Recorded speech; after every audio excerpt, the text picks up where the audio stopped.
got sound. We've got life. Excellent, excellent, excellent. All right, so this is our first stream here. This is the Wincmence stream. We will be having technical difficulties. We will be having issues. We will be having formats that I have not fully figured out yet. I should probably not be listening to myself here. Okay, perfect, perfect, perfect. All right, so I have been obsessed with this new Sonic Cross Racing game, as I'm sure many of you people out there completely understand. So I'm going to put in the title here that we are Sonic Racing. And I need my fans, my loyal fans, to be in the comments here and let me know what's going on at all times.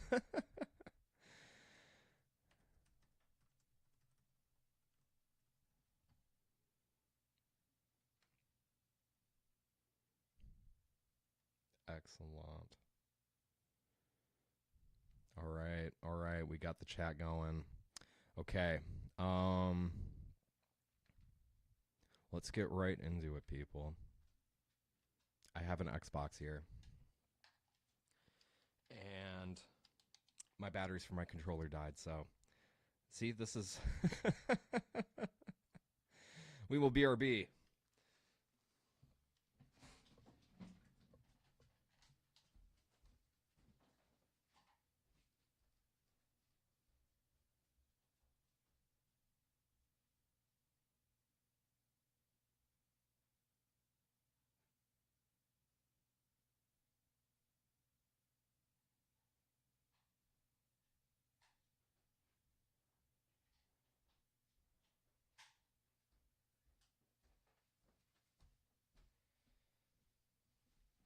Slight brief interruption there, but we are right back into it. All right.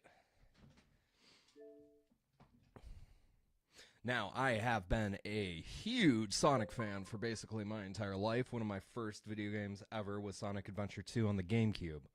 I spent an enormous amount of time in the Chow Garden and just trying to get all the A ranks, which I still have not completed, like, 25 years later here. So, but anyway, yeah, I love Sonic. I'm a classic Sonic fan. But pretty much all the Sonic racing games are dog shit. And that's gonna get me some hate. But I really don't like pretty much any of them. Except for this one. This one is great. And I will say the one that was on the GameCube with the, the Extreme Gear, whatever that one was called. That one was pretty good. That one's got a cult following. As you can see here, I'm playing Wave, who is a character from that. Apologies about sip noises. I do have my coffee here with me. Good morning, by the way, to any and all watching. Please sound off in the chat. Feel free to subscribe, like, share.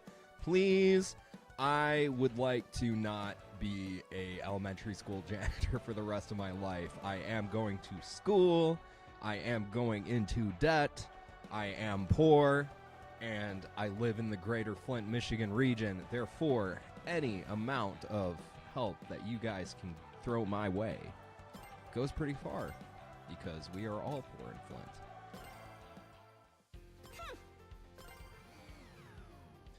Anyway, something really crazy that you guys probably heard about, since it made international news, happened like 20 minutes away from me yesterday.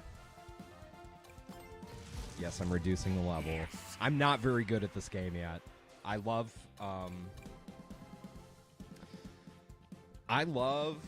kart racers. I'm just not very good at them.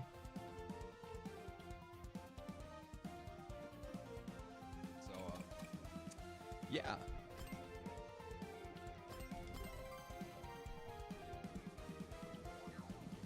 I'll get a better mic situation going on in some. I've got better mics. I've got a lot of shit I want to do with this.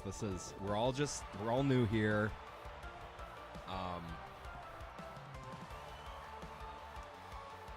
But yeah, let's look at Sonic Crossworlds Racing. So, the extreme gear that I'm having way for What's the matter, oh Wayne? shit. Intimidated by the superior technology? Do I need to explain it to you? You're mocking my handiwork with your track record? Are your machines powered by delusion? Oh shit! That was some epic dissing.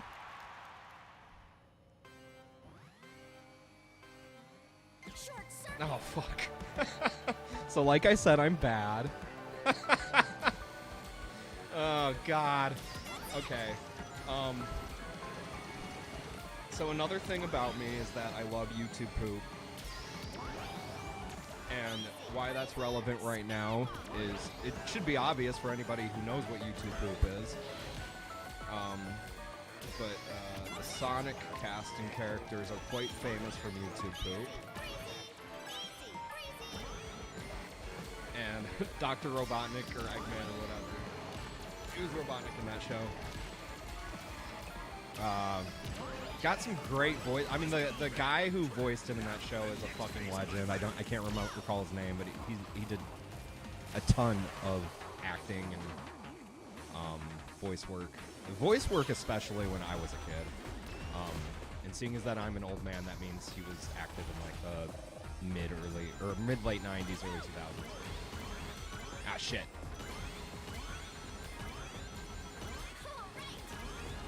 Something I've noticed when I'm playing online is that I'm way more prone to just flying off the fucking stage, and I don't know is there like invisible walls when I'm playing single player that I don't know about? Like, am I playing on rails and I don't even know it? Because that would be my life.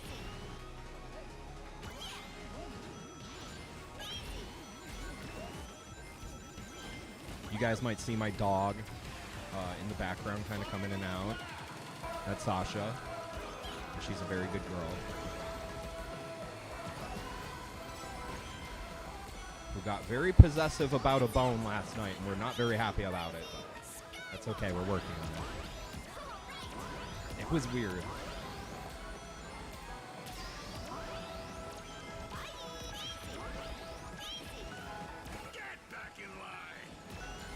I don't know if I've ever taken this way. No, maybe I have. I don't know. Sometimes I just play the. I've been playing this game like pretty constantly since it came out. I didn't play the beta or anything. I didn't get a chance to do that, but Yep, we got audio today. We big on audio today. And I would love if you could tell me if my levels are good, if you can hear like the game and me, like. It's really, I don't know. This is all new to me, monitoring this shit, and it's cool that I found Restream so that we can be on Twitch and YouTube at the same time. Hopefully, I don't get myself banned from either platform because I don't know what the hell I'm doing. Can I say bad words like kill, or do I have to say words like unalive? Like, I don't know this new world.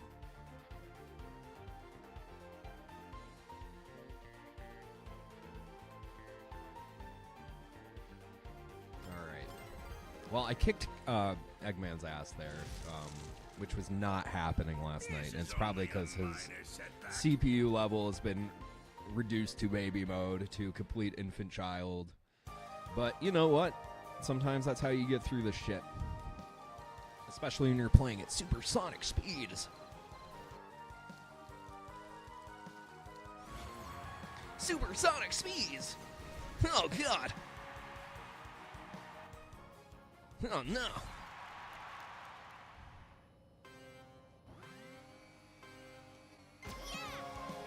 I know we have a lot of thoughts about what political affiliations fictional characters would find themselves agreeing with. But I really think that Shadow is anarcho-communist as fuck. Just look at him. Smelly. with an edgy color scheme. Take that, Silver. You fuck. I hate Silver. Y'all, this will get me no fans in the Zoomer community or in the Gen Alpha community, but Silver is a fucking bitch, dude. I never liked that bitch ass.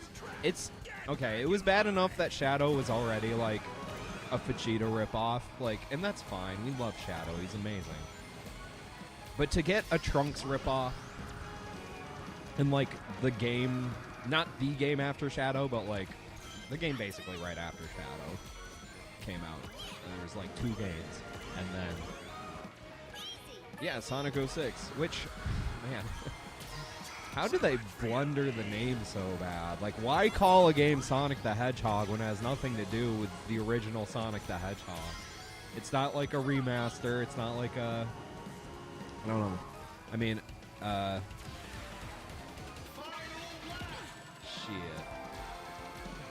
I mean, bitching about Sonic 06. I mean, come on. Is this day one of me on the internet? The answer is no, but I'll do it anyway.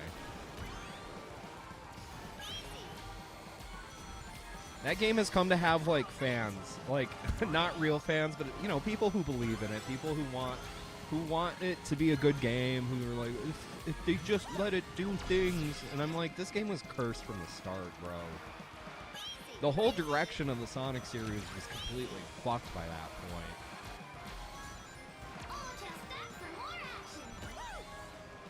Just like storytelling. I mean, I think Frontiers is a similar vein. Oh my god, how'd I get second at the end?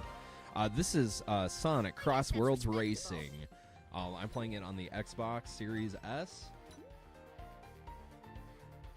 I'm pretty sure it's on like literally every platform that's modern, including Switch 1 and Switch 2. And it's cross-plat. I'm not playing online because I'm pretty fucking bad at this game still. I'm just trying to get through doing the Grand Prix on like the highest mode. I think you can unlock skins or something. I mean, yeah, it is Sonic Mario Kart. The thing is, the new Mario Kart game is like different. I don't really know how to... I mean, it's an open world game. It's really weird. They make you play like these these interconnected areas that are like... They want them to be tracks, but they're just interconnected areas between real tracks. So the game's really boring and weird. I mean, it's not really boring and weird. I played the fuck out of it, but...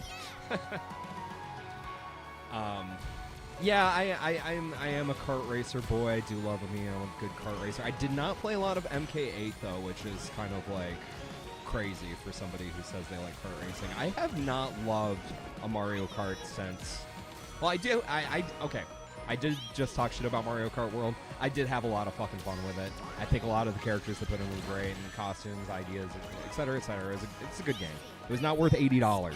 It is not a $80 game. No game is almost worth fucking $80. You know? Fuck them for that. Nintendo truly is like the Apple of gaming. It is one of the worst companies out there. And that is not a hot take. Everybody says that, especially these days, especially in the current era. In the Switch 2 era especially, I mean... Some people are saying the Switch 2 is going to be a dead console, which it's obviously not. It sold very well right when it came out, which it came out in June, which is a weird time for a console to come out. I don't know if it has the legs the Switch 1 does. The format of having a hybrid console is very, like that's not new anymore. When Switch 1 came out, that was like a new development. Nobody had done anything like that yet. But now, I mean, Xbox is handheld coming out, which is going to be like $1,000. I mean, who the fuck's going to buy that? You have Steam Deck. I have a Steam Deck, and, you know, a lot of people stand by them, but mine kind of like... Mine has run like shit the entire time. Like, the OS is fucking bad. I don't know. It gets frozen when it starts up now. Like, I don't know what the hell's going on with it. So I never fucking play it.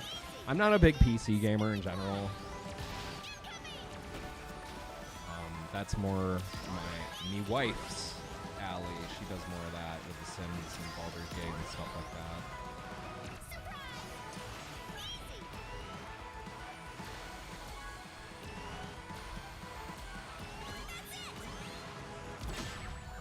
But I don't I don't really know the direction of this channel or anything yet.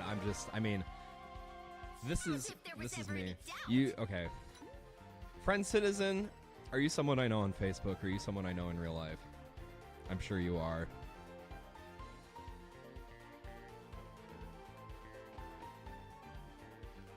I pretty much have only promoted these things on Facebook. Well, the only place I get any play anymore is Facebook, which is quite sad. I used to get a little bit of play on Twitter, but I fucking left that place when it became, you know, Nazi world. And now I get no play. Yes. Other Miles. I see what we're doing here.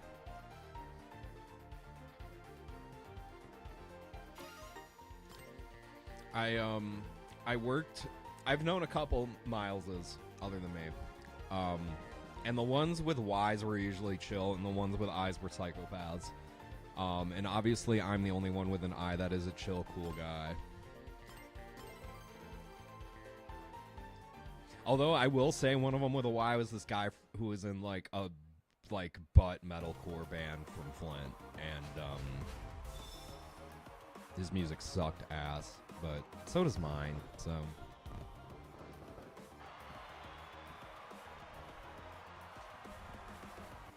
We gotta get Wincmence going here. I need to become a person in this online space that makes money doing it, so I don't have to work my terrible job anymore. Haha. I'm sure that's what we all want. But I'm also terrified about putting myself out here like this. But, you know, I feel like we've been on this roller coaster for a while, and I just had to take the dive. I did try streaming for like 2 moments, like 5 years ago. And I was in a shitty fucking apartment complex at the time. Apologize if you heard that.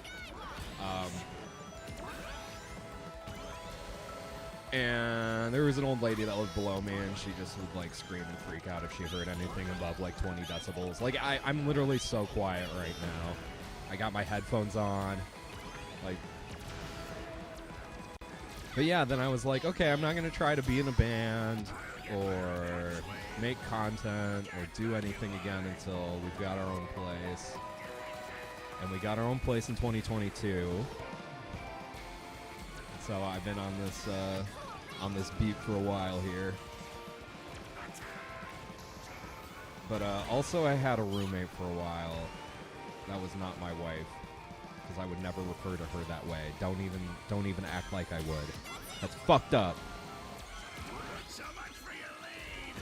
So the cool thing about Sonic is the music is the best out of all video games ever. And I've been shown a lot of great video game music from games I've never played before. And they're good, but they're never Sonic good. Oh my fucking god, bro. Okay, here we go. Oh, this bitch. As long as I can beat Robotnik, that's all I give a fuck about. Holy shit. And preferably anytime I can beat Silver the Hedgehog, bitch ass. I fucking hate him, dude. Fun diatribe to get into. The Sonic community. So the Sonic community is well known for being really cool and full of normal people who act right in public and online. One of these people is a girl known online as Emmy Jones. Emmy Jones was first popularized on the internet because she was a guest on Dr. Phil as a child. You can imagine that this sets the story up in great ways. We're talking about a Sonic influencer whose story begins on Dr. Phil. as a teenage girl who got pregnant and had a child.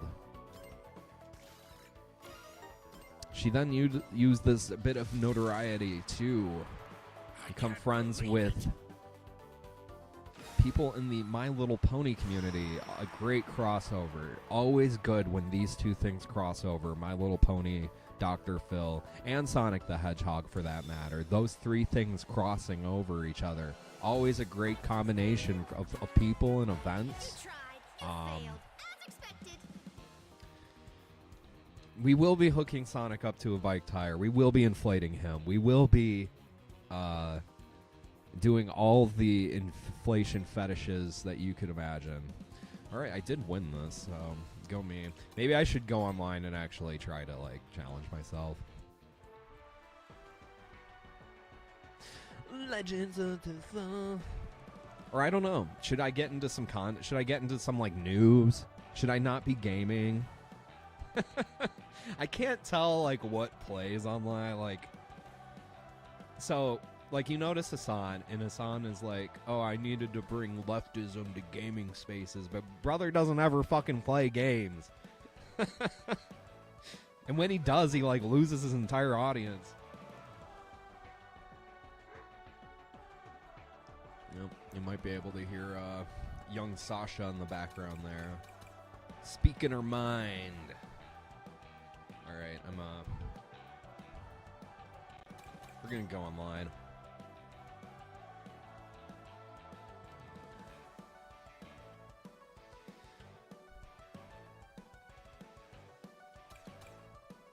Friends.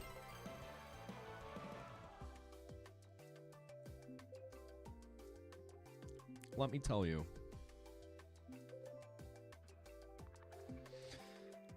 The Chow Garden is where I hung out a lot as a child. And it explains a lot about me now.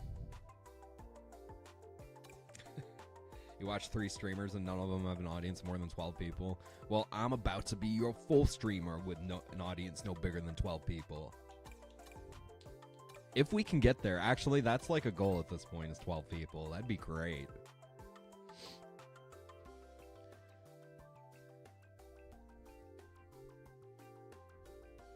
Hey.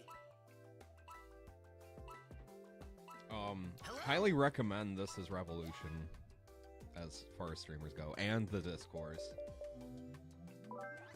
They're kind of middle, probably bigger one, bigger. Of course, This Is Revolution, hosted by a friend of the show, Jason Miles. Miles plug right there. And I say friend of the show because he friended me on Facebook after being annoying. Which is also how I friended Ben Burgess. Also friend of the show. Although I did not appreciate that one Jacobin article he had, so I have to destroy him. I love getting into, like, one minor disagreement with another leftist who, like, generally agrees with me on everything and then hating them forever over it. That's one of my favorite things to do as a leftist.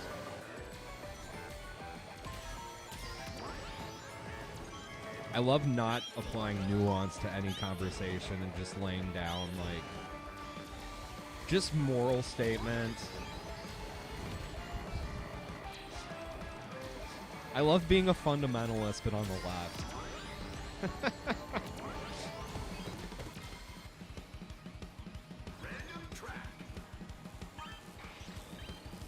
Imagine Chuck Schumer saying the things I just said, though. Wouldn't that make you so mad? He would have his glasses down. You're like, oh, so you're the perfect leftist, huh?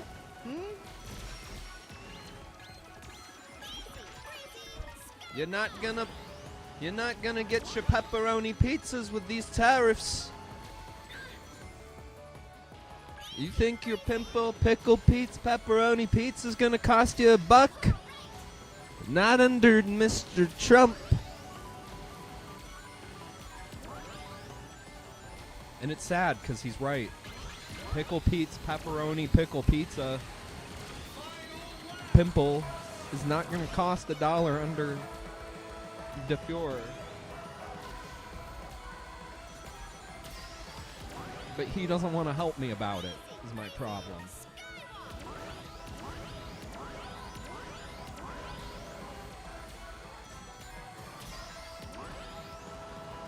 So, I live in Michigan. I'm doxing myself. I am the millennial Michael Moore, and I'm putting on the weight for it. That being said, I need to put on the weight so I can crush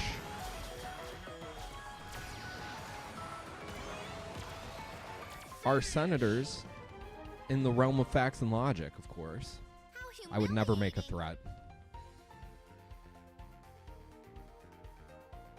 Alyssa Slotkin, Gary Peters, come on my show.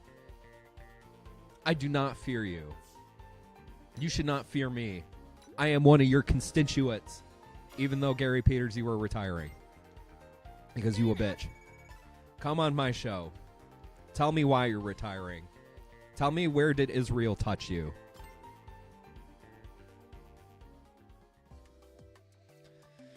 I feel like the Dems are just going to capitulate. Yeah, they always do. They always capitulate. They hate the government shutting down for any reason.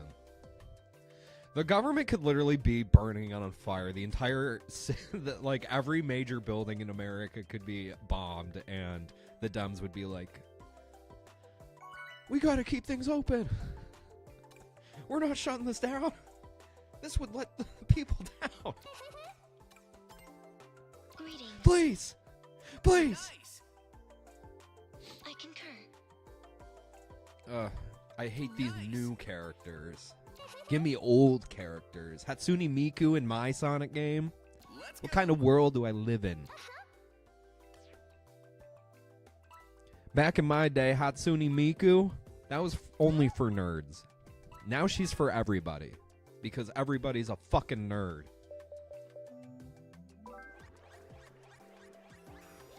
You used to buy that Vocaloid pedal for your guitar, and you would make a YouTube video that would get 80,000 hits, and then you would never think about it ever again. That's how it was in my time.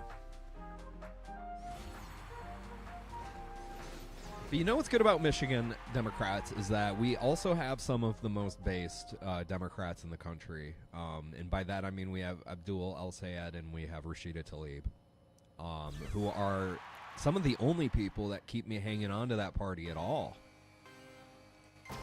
Because, my God. I mean, I voted...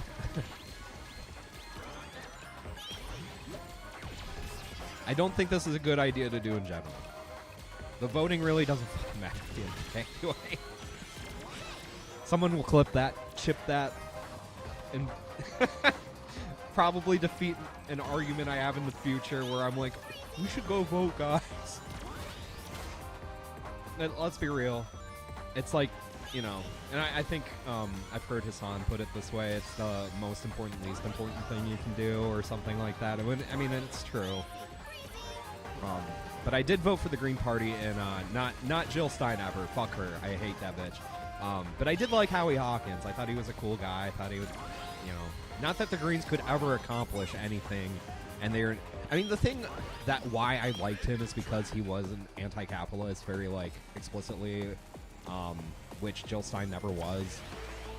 And the weird, like, man, not to be a total turbo lib about this, but her, like, weird Russian shilling was odd. That was odd. How are you able to call out Israel but not Russia? I don't know. It's like, shit's the same, you know? Except Russia doesn't have any, like, you know, international legitimacy the same way that stupid fucking Israel does.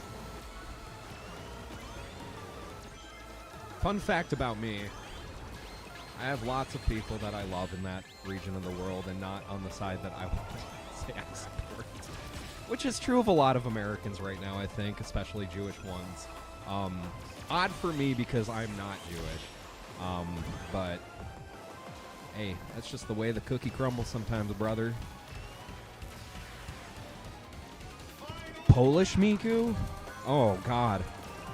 You know, okay, so the thing about, you know, Hatsune Miku is that she's a program. She's just like a audio, like almost like a DAW in herself, or like a, you know, not a DAW in herself, but she's like something you would put in a DAW, like at least originally.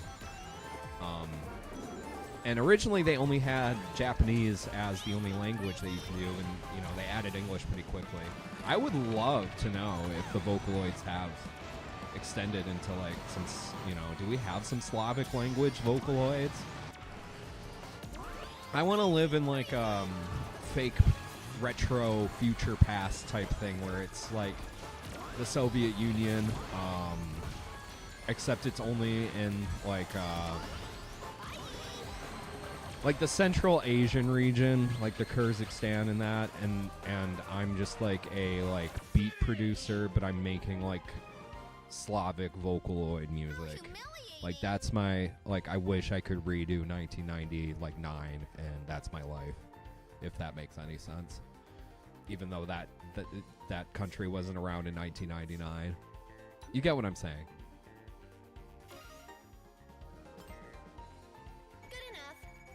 I have a map behind me that's from my buddy who teaches in Korea, and it's a wonderful map. I don't know why I just said that, but I saw it in the little image here, and I had to point it out, you know. It's good stuff. Alright, it's 11, so I'm going to switch things up. I've been doing pretty good online, actually, for what it is, I think. Oh, and at that time I got kind of fucking owned there, but... yeah, let's switch it up.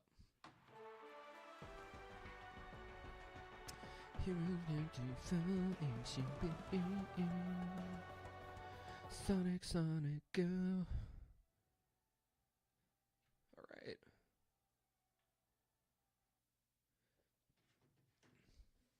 Alright, so,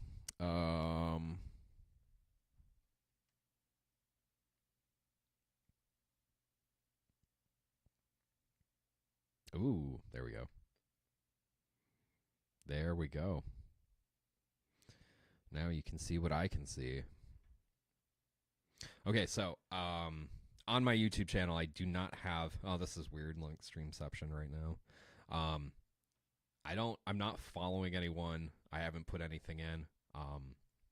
So this is, like, a completely clean account. And honestly, before I even search anything, I should see what YouTube just, like, gives us. I haven't looked at that in a long time, and I feel like a lot of people probably haven't.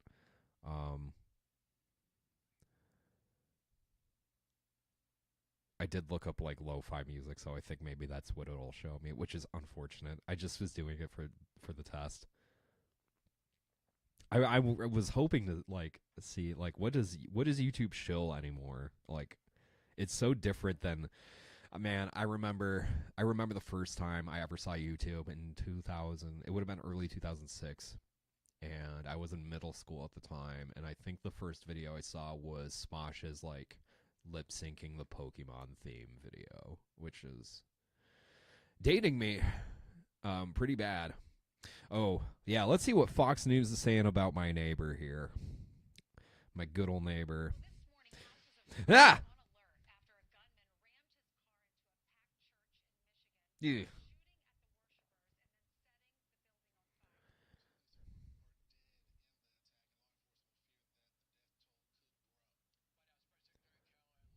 Lo-fi Del Castro.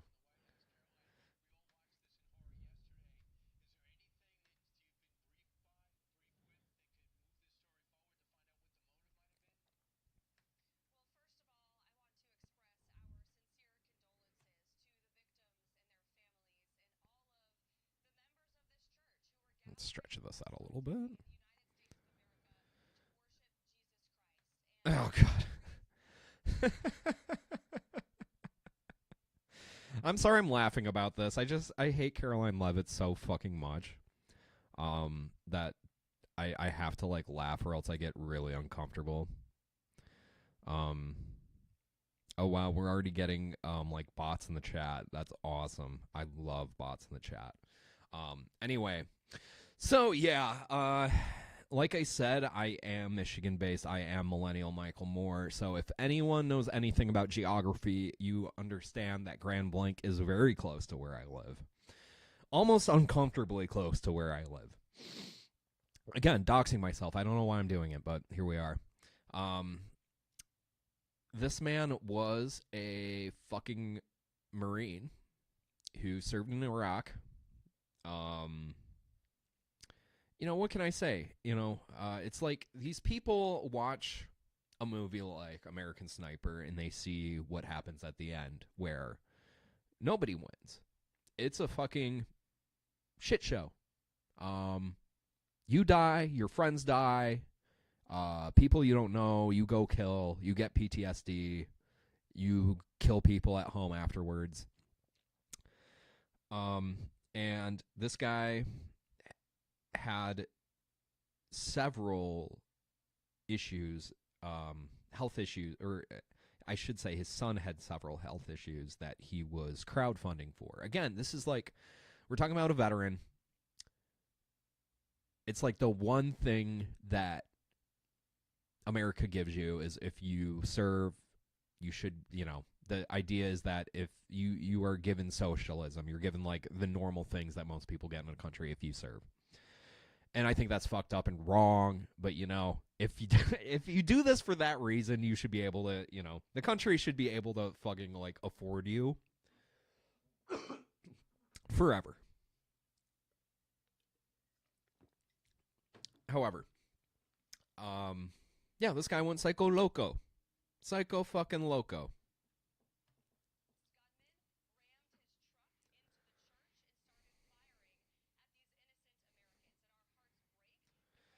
And you see this guy, you know, I mean, yeah, there's images, I'm sure they'll show us. There's images of the truck. And the truck has like two huge ass American flags just shoving out.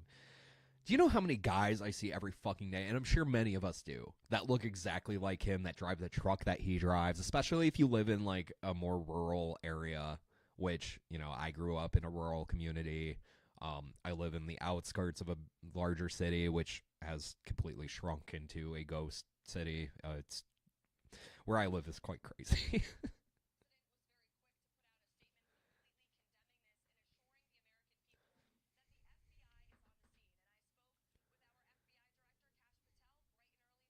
Oh, cash on the case. Cash money. He gonna figure it out. Yeah, he's gonna get to the bottom of this. Oh, damn, we in some good fucking hands right now. You know, I saw that they're like, we're bringing 100 FBI units into Genesee County, and I'm like, oh, great. So, you know, I'm sure one or two will be used for this case, and then the other will be, you know, rounding up all the fucking black people that live here.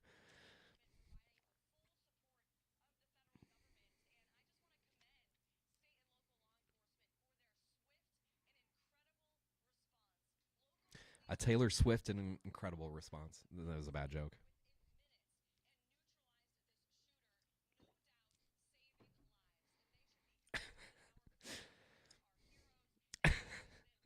The police glaze. I mean, you know, good for them for stopping him. Obviously, more death would have been fucking horrible. Um, but god damn it, of course, all they can fucking do is like. Here's my issue: is like all of this shit is like this is a systemic issue, and it keeps happening, and it keeps fucking happening my entire life. So, like, you know, yeah, these police officers or whoever, you know, that stopped him acted brave in that moment, but like, what are we doing? What are we fucking doing that someone gets to this point every fucking day here? You know, I'm sure there is a mass shooting going on right now as I'm saying this, as I'm talking about this one that just happened, you know, right in my backyard. I'm sure there's another one somewhere in this fucking country going on right now. And if there's not right now, sometime today, maybe tomorrow. But it won't be any longer than probably that. We don't want to do any sort of gun reform. We don't want to do any sort of like cultural diatribe about, people all over the world do own guns, and their laws are strict as fuck in most countries. Like, I know in Iceland, it's a rural country, especially if you don't live in Reykjavik. You probably, a lot of people might carry a gun on them. Because I know in Iceland, or at least I know in Svalbard and Greenland, like, and northern Canada, you could run into a fucking polar bear. And, like, nobody wants to run into a fucking polar bear. And I'm not saying you should fucking shoot a polar bear, but, like, that makes sense. That makes fucking sense, okay? All this shit about, like, I don't know. I hate the culture here. I'm terrified all the time. It's hard not to be, or it's hard retaining any sort of revolutionary optimism when our material conditions are constantly being fucking thrown under the bus, or not even, like, talked about. Like, we just don't talk about it. I don't know. Anyway.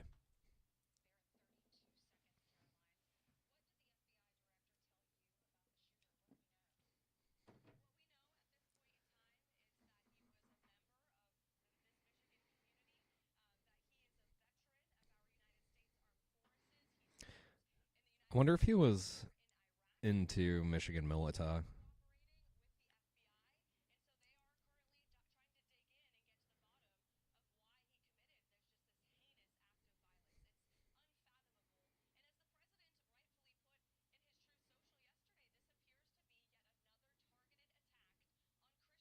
Attacked. Is it attack on Christians? I mean, I think this guy was probably a Christian. Am I right? Like, I mean, I don't understand the Mormon hate thing. I mean, I don't know.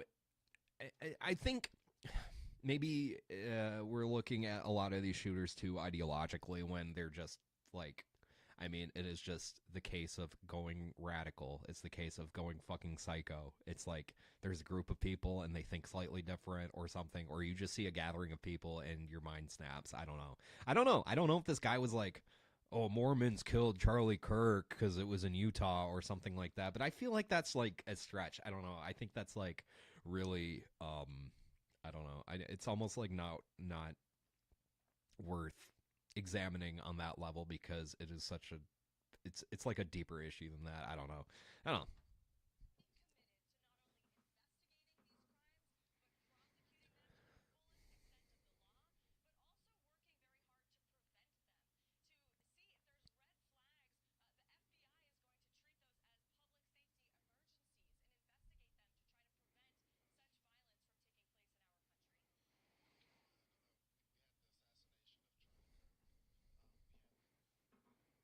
I wish the Fox and Friends were my Fox and Friends. Come on the show, all three of you. Oh, Brian, kill me. Brian, kill me, guy. The random, I don't know who she is, average looking Fox News host woman, and then, the one of the three black men that they hire at Fox News. Come on the show. I ain't afraid. I'll fight you. We'll debate. Facts and logic.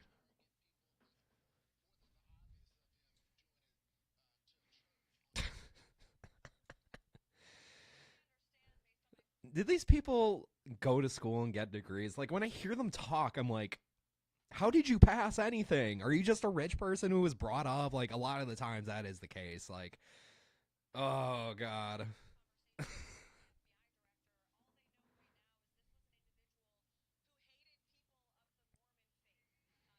Did he? Or did he just attack a church? Like, like, why do we think that?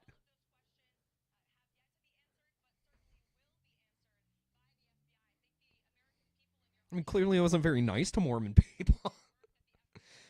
But there is a difference between an ideological attack and just, going postal, right? I mean, it can be one and the same, but we know what do we have? What is the information here?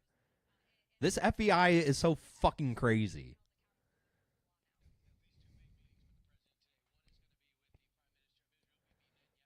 Oh, good. Oh, great. Oh, we're talking to BB today, too? Hell yeah. Oh, BB's on board, baby. BB's on board.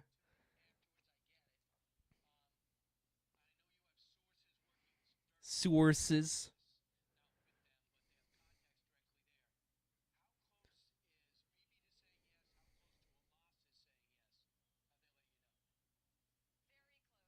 I love that they treat Hamas like it's a political entity, which it is, but then they also want to be like, we don't negotiate with terrorists. We don't do that here. We're gonna kill them all. And it's like, no, you're not. Clearly, clearly, you're bad at this, and you never will. You never will kill them all. So stop. God, the fuck.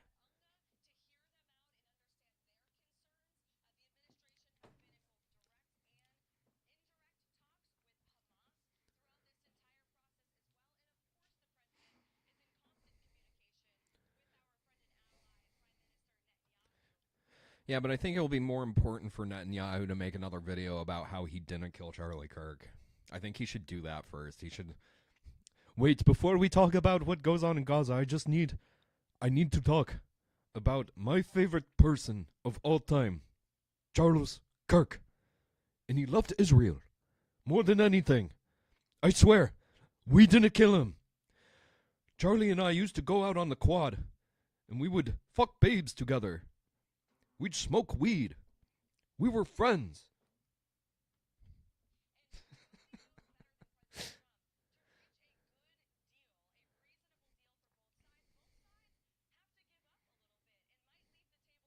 Whoa. Both sides. Both sides.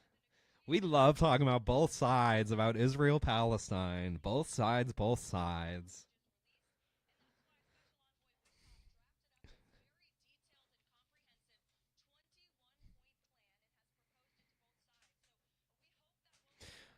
I thought we were talking about fucking the Michigan shooter. Why are we back on BB? God, that painting of Trump after he got shot is hilarious. BB's on board, baby. Hey, I want a little like car sticker on the back of my van called BB on board. And it's like, baby on board, but it has a little Netanyahu. And it's like, I am always with you. I'm basically the second coming.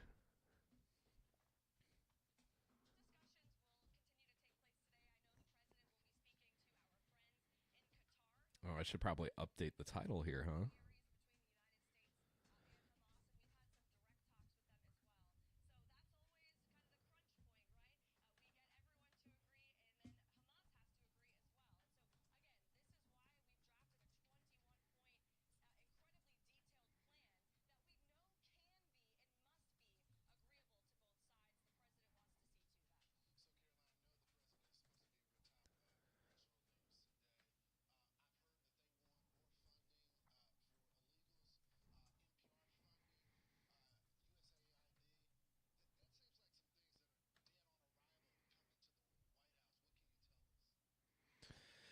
Team Sonic Racing. These Fox News hosts would be a lot cooler if they talked about Sonic Adventure 2 a lot more. If they could talk about how, it was wrong. It was wrong for Shadow to be locked up for 50 years.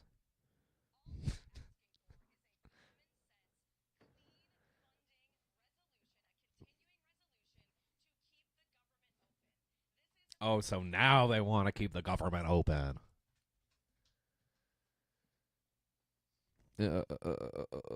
Democrats capitulate the movie.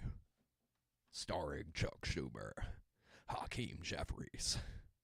You're not getting your pepperoni pizzas. I would watch it. Well, it seems like they're moving on to just talking about Israel for some reason, but I kind of wanted to talk about, the Michigan shooter guy more. But you know what? I kind of want to talk about Michigan Milita, which haven't been big on the news lately, but they are still a thing even after the FBI infiltrated. I'm pretty sure that was the group that the FBI infiltrated. Quote unquote infiltrated when they were planning to kidnap the governor, put her in a bag, send her off to Mr. Oogie Boogie Land. It doesn't look like there's any news about him since then, so, you know, maybe these guys fell the fuck off. Yeah, 12 years ago, 15 years ago, 4 years ago. Like, here's Michael Moore talking about it. Look at, that's me in the future. I will turn into him. And if I understand how Michael Moore turned into Michael Moore, okay, it's he went into a cocoon. And after his cocoon form, he emerged as Michael Moore. I'm sorry, I don't know what I'm saying. All right, I'm taking a quick little break here. Just a little pee break. And when I come back, we'll be doing more news.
Gang, gang, gang. Remember to sub. Remember to like. Remember to share.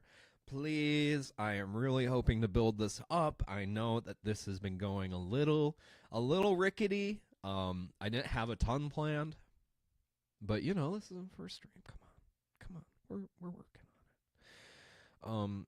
Well, I need a little Fox News cleanse. So we're going to watch a little Democracy Now.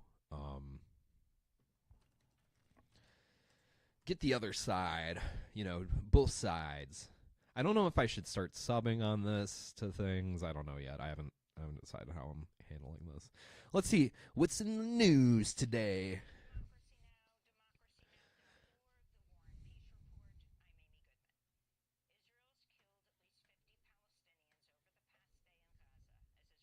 Jesus fucking Christ, of course.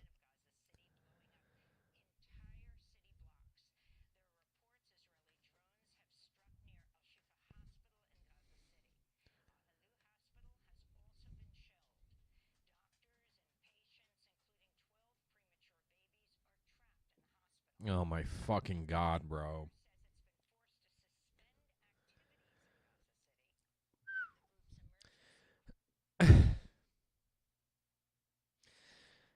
How do we live with ourselves? You know what I mean?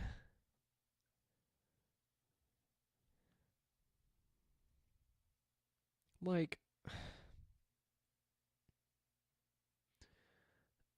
I don't know. Every single day, it's something, isn't it? It's something new. It's something bad. Is my stream working? Are we good? Or does it still say BRB? Oh, no. We're good. Okay. Sorry.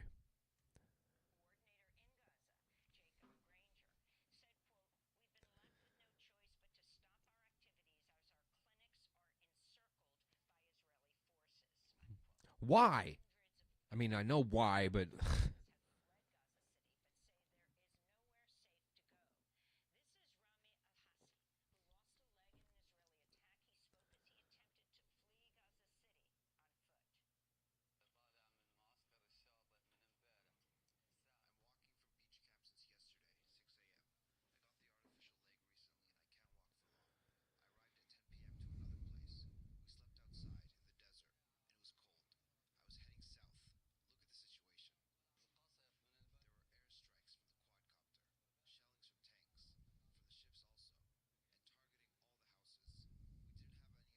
let me know if you have any issues hearing me or the video.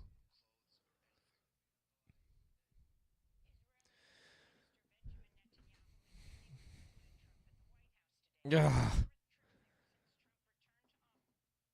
Ugh.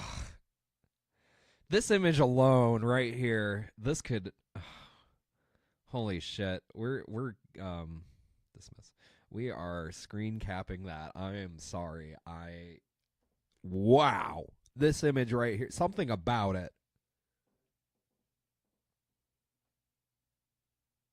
Where the fuck is oh, here it is.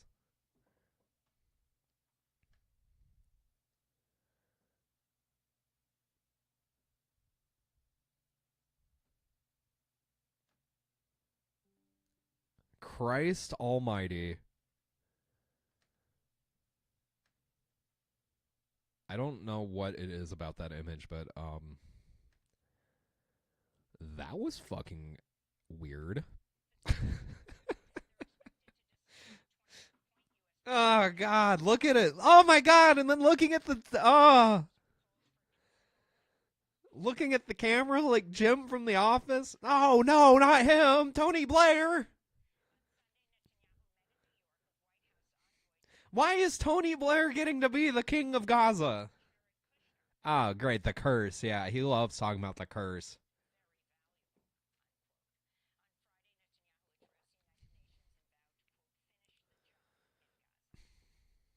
Someone needs to finish the job on him.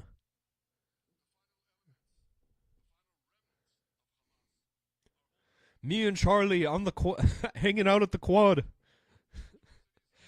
We were fucking bitches.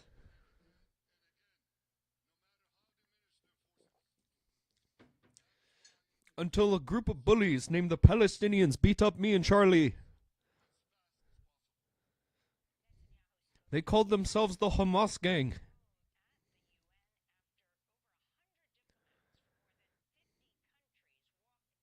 Trash Future is amazing.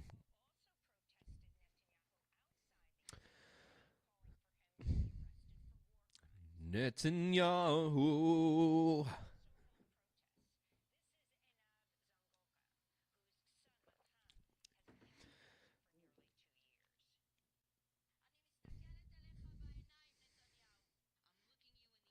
You really don't understand. Oh, God.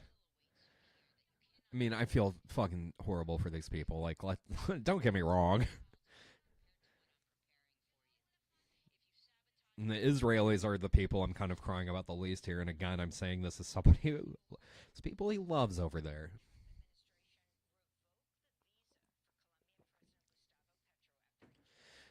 Yeah, the president of Colombia is fucking based, dude. He said some real ass shit. Sorry that for once in our fucking lives, Colombia is not run by the worst person ever. Fuck. Real.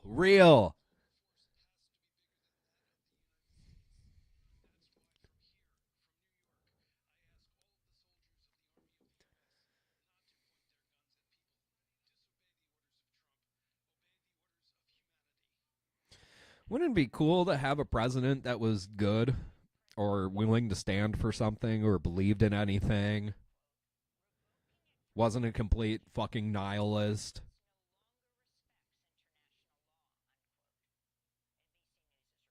Amy Goodman is so based.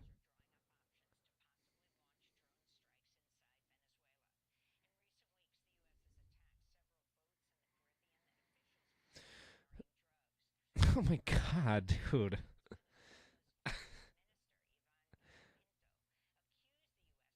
Just evaporating these people like they're bugs in a video game, you know? It's fucking disgusting.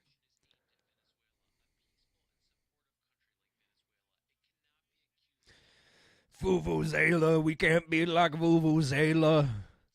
It can't happen, we can't be like them. They're wrong, they're evil.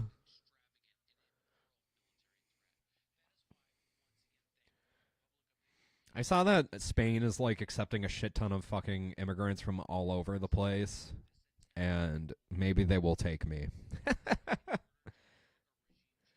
Like the one country in Europe that's not fucking the most racist place on earth.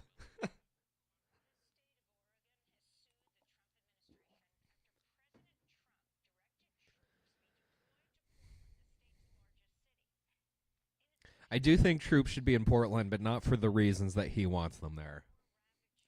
I just think that the people there need to remember some certain things.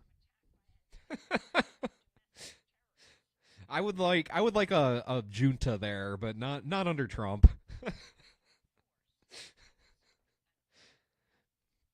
There's a certain kind of lib in that area that it needs to be eradicated.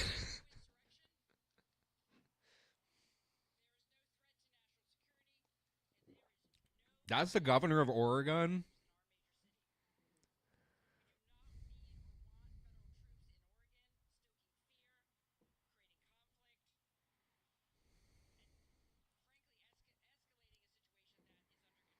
Damn. Tilda Swinton gonna play her in the biopic.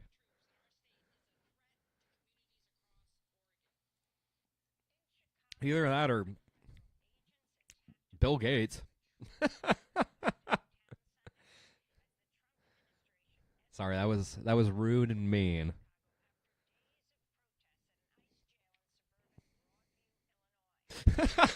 I'm sorry. No, it's God. Sorry, I laughed at. I'm not laughing at the person running away from ICE.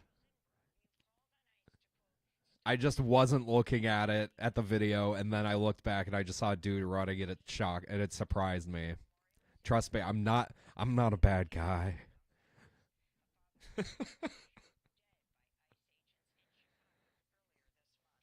Jesus Christ.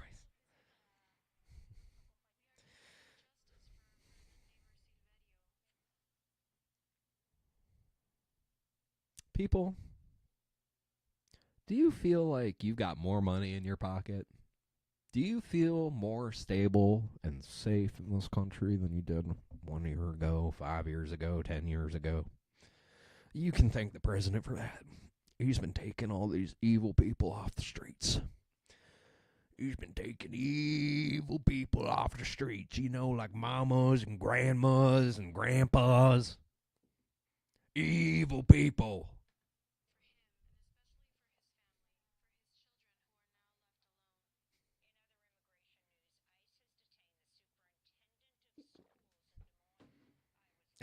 God, what? I didn't hear this.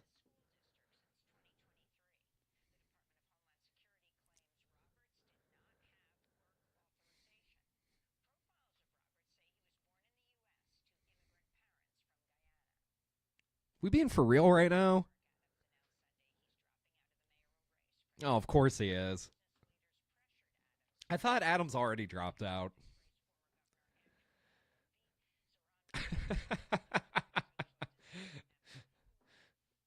I respect Curtis Sliwa's beret. You know, people say that it makes him an unserious person, but I actually think it makes him a very deeply serious person.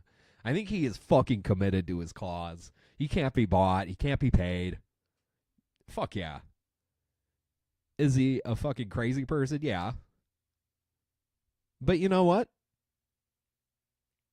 Good for him. More berets. Wait, was he bought? No! Curtis! Or was it Eric Adams? Eric Adams is definitely bought.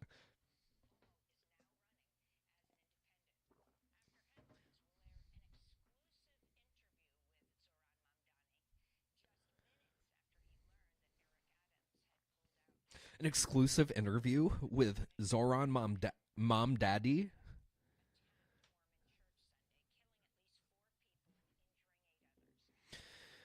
Oh, here we go.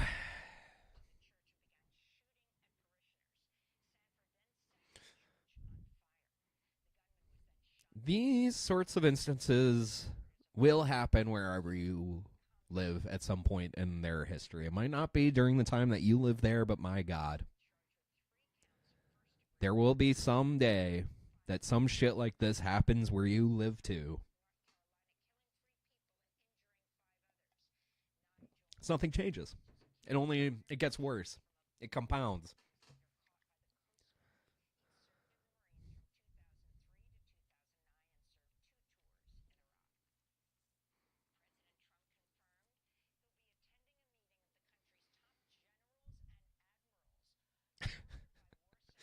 What's he gonna do there?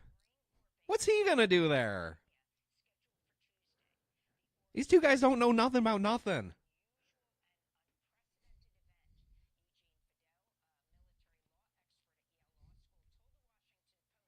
Look at how drunk Pete Hegseth is right there. Look at it. He's trying to stay awake. Look at how drunk he is there. You can just tell it's like emitting off of his grease sweat fucking pomade.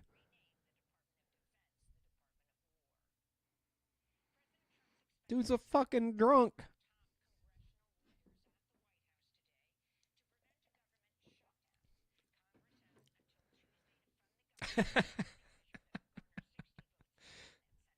It is table stakes to say that the Secretary of Defense is going to be a drunk.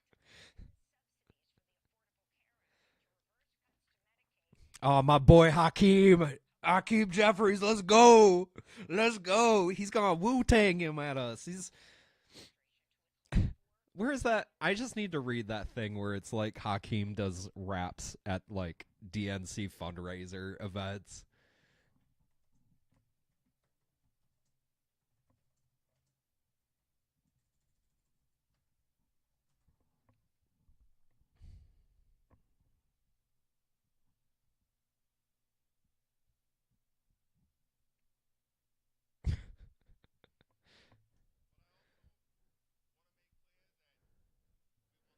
Holy shit. I did not remember. I don't remember this.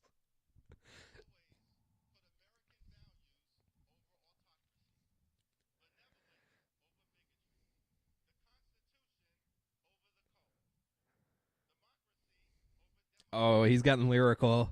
He's gotten spiritual, lyrical, miracle. Oh, shit. Oh, shit. Oh, shit. Oh. Oh. Oh. No. Fuck. Fuck. Fuck. Yo. Yo.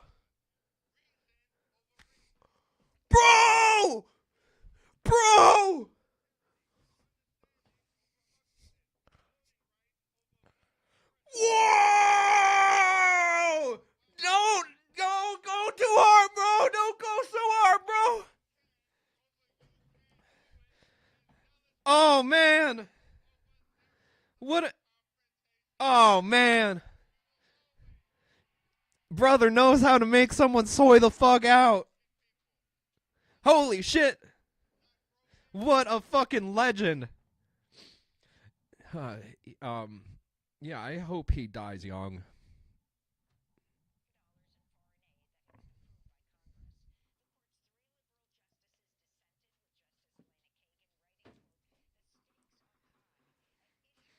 In Minecraft, in a video game, that's not real. I'm not going to do anything.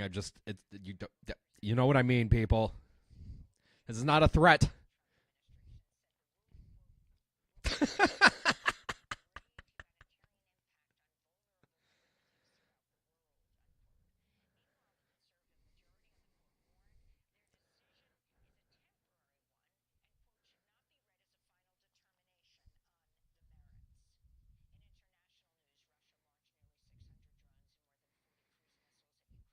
Jesus Christ. Russia loves just fucking up Ukraine, bro. They just won't stop. I'm sorry I'm laughing. I laugh when I'm uncomfortable or just, this is just me. I laugh at everything. Typical leftoid. Mr. President, please tell your friend Putin to stop fucking me in the ass. Mr. President, please remove your finger from my mouth.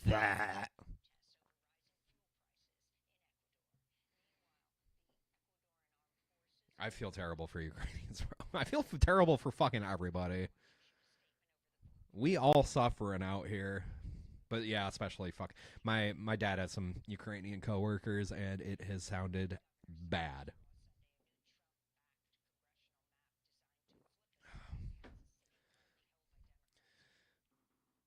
One should never underestimate what a capitalist society will do in decay, and what's happening in Russia / Ukraine / the post-Soviet world, at least in certain regions.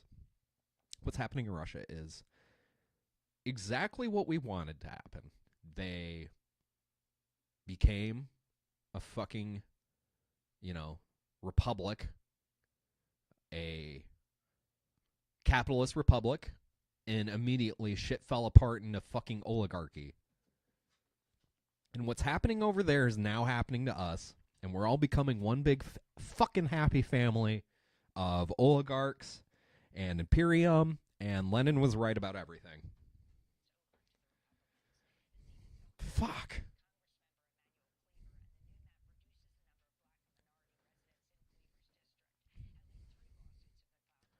Dude, if any country probably needs the Second Amendment, it probably is Poland. Yeah. I mean, if as far as like a armed citizenry needing to exist to some degree. Not that I think that that's a solution to these problems.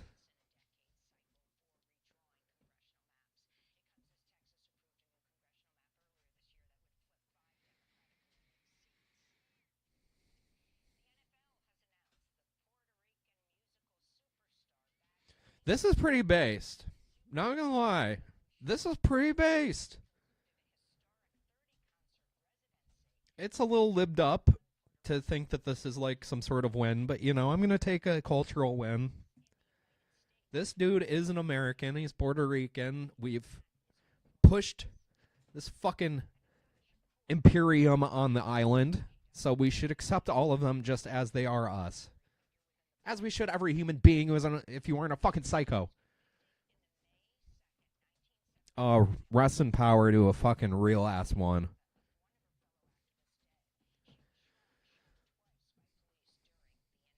Oh my god. I haven't read her autobiography yet, but it is on my reading list, and it's probably going to be the next book I read after I finished Good Muslim, Bad Muslim.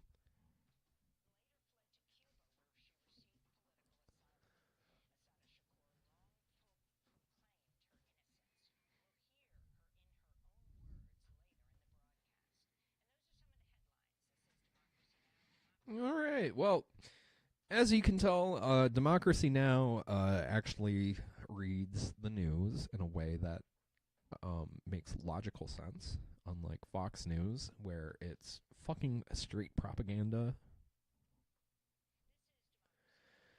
I do want to look at this interview with Zoran.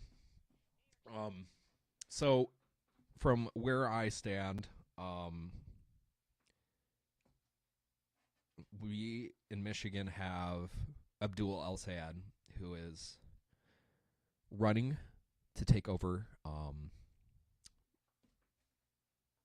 the Senate position that Gary Peters is opening up.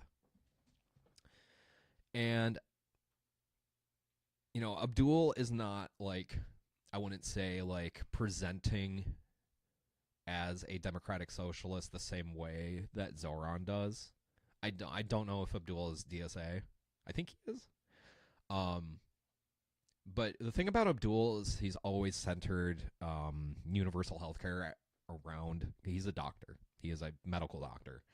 And he's always centered universal healthcare around his policy. And he wrote a book about how, like, you know, a lot of the fucking American issues would be solved with, or at least as a baseline, sort of elevated, by universal healthcare. Of course, we all know this if we are even liberal lefties at this point. He is being challenged by a APAC candidate, Miss Haley Stevens, who is a, well, I'm not going to say it, but she's a real asshole. She's taken $300,000 from APACs during her last campaign. So we got to make sure that that bitch does not win. And I'm going to be looking at Zoran's, you know, I'm going to be looking at Zoran quite closely this next, you know, up until the election. Just looking at, you know, it's difficult to one-to-one a mayoral campaign in New York City to a, you know, Senate race in Michigan. But I think there's a lot we can learn.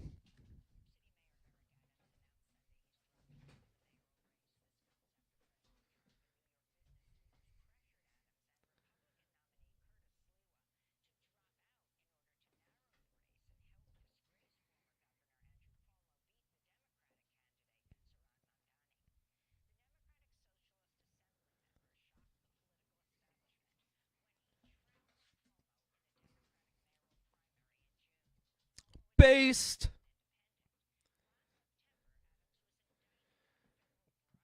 I think we can all take a moment and think about how this was all because of Nick Mullen.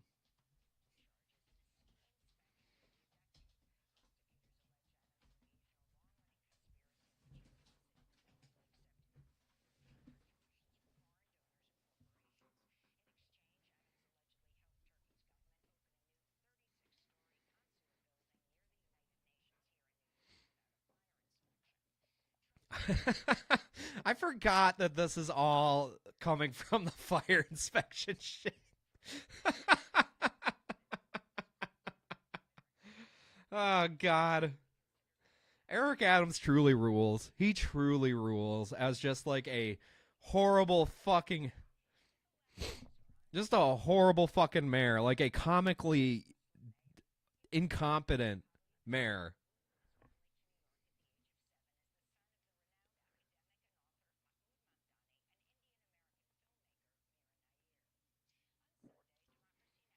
Ian, welcome, welcome. We will be live talking about the news.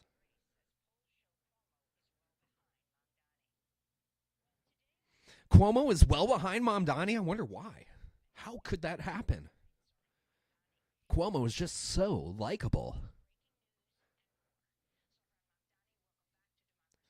Look at this handsome man.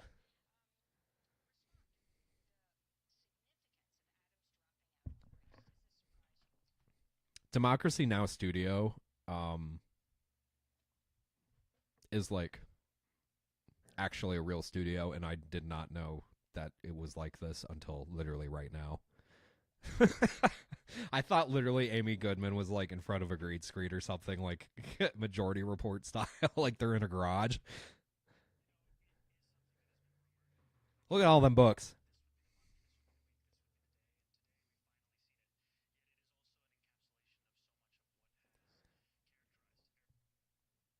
YouTube doesn't have audio output from your PC, just the microphone.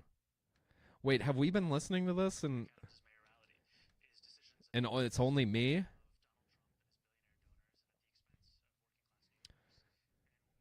What the actual shit?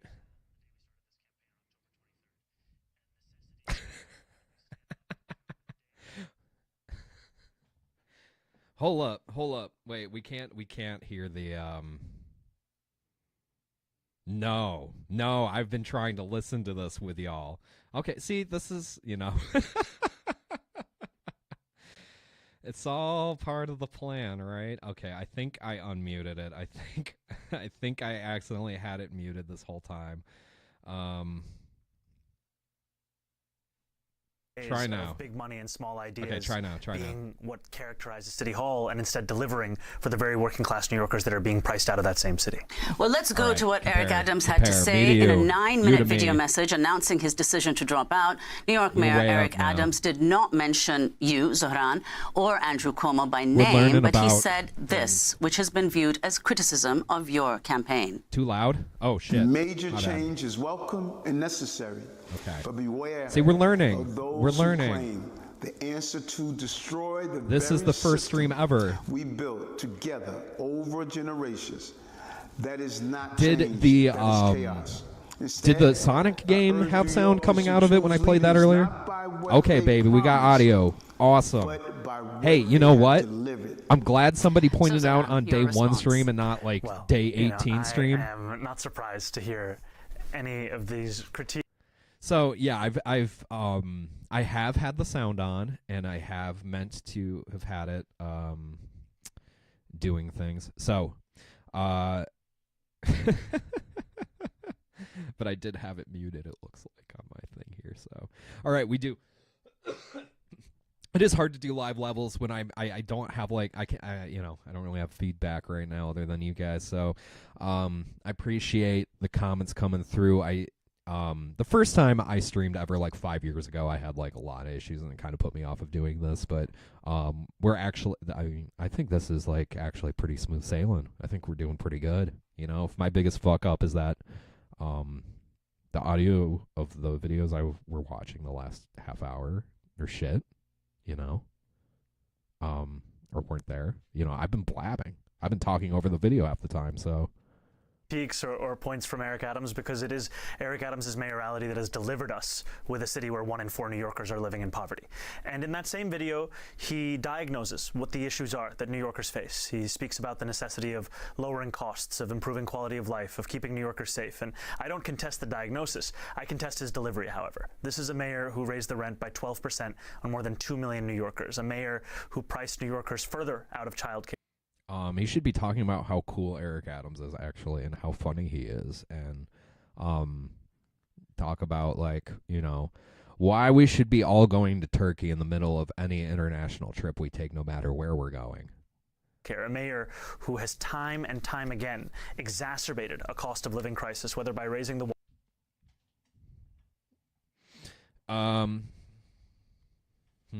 Sidechaining the audio so it gets lower as I talk. That's a great idea.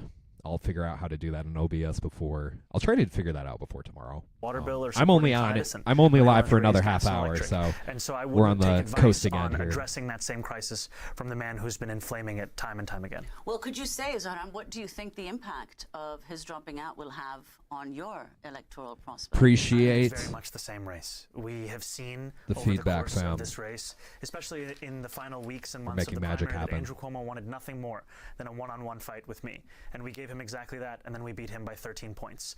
And we continue to be just as confident, and yet what separates us from these other candidates. It is so psychotic that there are Democrats who are not willing to support the Democratic nominee. I mean, especially after what we lived through with Bernie, and all the, vote blue no matter who, all the Hillary Clinton shilling, all the Kamala Harris shilling, all of the Biden shilling. It's like, okay, can you back one of our guys for once? Like, all right, we did it. We organized. We were effective. We defeated you. Like, please. Is that we're not focused on them. We're focused on New Yorkers. New Yorkers deserve leadership that is thinking about how to benefit the people of the city. And too often politicians, be it Andrew Cuomo or Eric Adams, the meetings that they have or the phone calls with someone like Donald Trump, they're only speaking about themselves. It's time to actually think about New Yorkers. So in the New York I literally, City mayoral I race, think literally Eric Adams was like throwing a bitch fit when he ran for mayor about like, all right, clearly it's me. Everyone needs to like coalesce, and it's like, okay, bro, like how about you coalesce? nominee who's still in the race, Curtis Sliwa, says at least 7 wealthy individuals have Curtis offered him money Sliwa, to baby. end his campaign. Again, He the says beret. he's I mean, gonna I'm into stay it. in the I think race. this is a good look. If you can talk about that, who you think these 7 fire. wealthy individuals are. Even and if are they he's a the big old same dummy. people, who are funding ads to the tune of millions of dollars against you.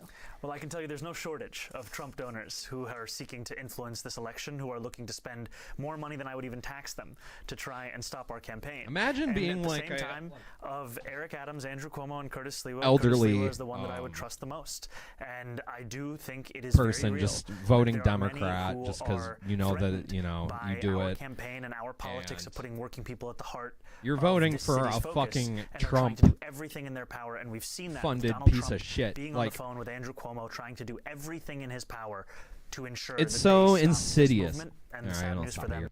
It's so insidious to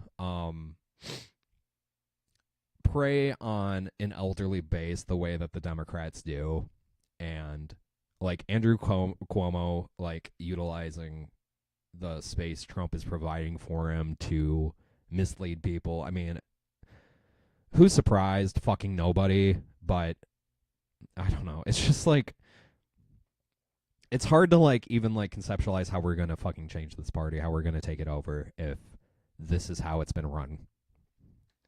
Is that they won't be able to. Is this going to change your strategy in any way, where you now, it's gone from a 4-person race to a 3-person race? But of course, people are saying that with Eric Adams out of the race, it's much closer to a 2-person race, you and your leading opponent, Andrew Cuomo. We will have the same focus No love as we've for always had. Sliwa. On working-class New Yorkers, their struggle to afford this No city. love, deep and Sliwa. Also, to be very clear with New Yorkers, that the reason that Donald Trump is seeking to clear the lane for Andrew Cuomo is because he knows that Andrew Cuomo will clear their lane for Donald Trump's agenda. There is a reality to the fact that it takes 2 to tango, and these are the 2 people that are so often on New Yorkers' minds as an example of the politics we have to leave in the past. Well, indeed, Zoran, your entire platform has focused principally on affordability and, as you said, helping the working class. But what appeared surprising to some in Focusing on affordability and helping the working class is a winning campaign. Clearly. It doesn't, like, we don't have to, like, find these, like, niche, like, interesting or weird, like, pivots. You know, we don't have to, like, oh, what if we, don't, like, help out trans people? What if we support Democrats that don't like abortion? It's like, no! Stop! Please! It's not going to win! People just want to live! Double-digit lead over you in low-income neighborhoods. So how do you explain that, and what are you doing to assuage whatever the concerns of this constituency are? You know, when I started this race, and I was here on the first day of the campaign, I was also here on primary day, and I'm very happy to be back. I spoke about the fact that I was a state assembly member who at that time... What a nice was polling, smile. Let's say 1%. What a handsome young charitable to man. me. That's rounding up. And I think for much of the campaign, it was introducing myself and our movement to New Yorkers. And we introduced ourselves to quite a few, which by the end of that primary meant that we won close to 600,000 votes. And yet that work Do we still have any continues because when we're running against Andrew inclination Cuomo, that he won't it's not win? just his name or his record that comes to mind for New I Yorkers. mean, I it's know also they're that of his pumping father. And so for many New Cuomo up Yorkers, with all the that money was and the shit, but it's association like, that they began I the don't race know. with. I just don't And feel now like, we are building a I coalition feel that like shows Cuomo our truly agenda is has one no that will motion. deliver that affordability to each and every New Yorker. So let's talk But about I'm not a New Yorker, so affordability I have no and idea. talk about your planks. I mean, I think people are looking at this all over the country. And the question people have is, how can this be afforded? For example, when you have free child care, when you have free bus. I love all the post images of him that make him look like fucking Jafar. Yeah, you know, that's not a like new tactic at all, you know, like obviously, but like it's funny cuz like I remember some shit like that going on when Abdul ran for governor here. And I remember seeing some shit like that where they like I don't know how to describe it. They made him look like overtly Muslim or like whatever cartoonish depiction of Islam like the like average dumbass American has. Like it's so gross, and it just makes me like I don't know. Anyone should see that and be like, okay, like you are not a serious fucking person if this is how you're engaging with you know, politics. You put a rent freeze on rent stabilized apartments. So housing and city-owned grocery stores. Go through your planks. JB It's Pritzker not talks that shit it's about never been city-owned tried in the grocery country, and stores. in many cases, Fuck that guy. very successfully, but you're putting it all together. And I think it requires an approach that addresses this crisis across the lives of New Yorkers. You know, New Yorkers are not just bus riders or parents. They are all of these things at once, while also many of them being tenants. And as you've said, there is a precedent for all of these commitments. When we talk about freezing the rent, that's something that doesn't come at a fiscal cost to the city of New York. It is through the power we have of the Rent Guidelines Board to tell the landlords of those more than 2 million New Yorkers that they cannot raise the rent for these 4 years, to provide relief to those tenants to the tune of close to $7 billion, and also to still work with those landlords to reduce the cost burdens they're facing from insurance, from the water bill.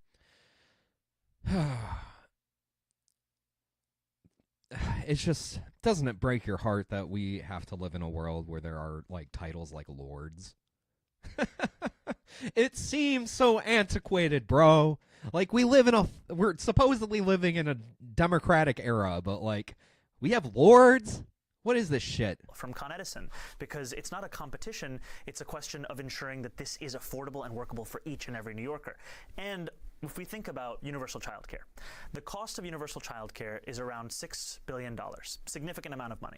Has to be put in a context of a $116 billion municipal budget, more than $250 billion state budget, and also the context of the fact that it's costing us nearly 4 times as much to not have affordable child care. And what I mean by that is a few years ago there was a study of the economic costs of that lack of affordable childcare, and it found it close to $23 billion, because it is, after housing, the leading cost pushing New Yorkers out of the city.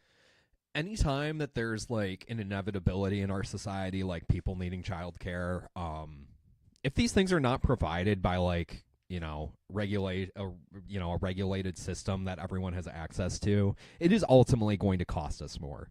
And that is proven time and time again with all of these systems. I'm not saying like clearly like markets can exist within like a socialist structure and whatnot.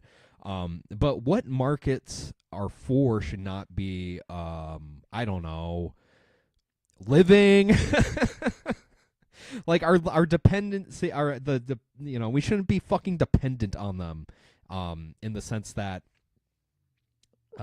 without them, our society completely crumbles, and we are left with a husk of a government that doesn't do anything or know what to do with anything.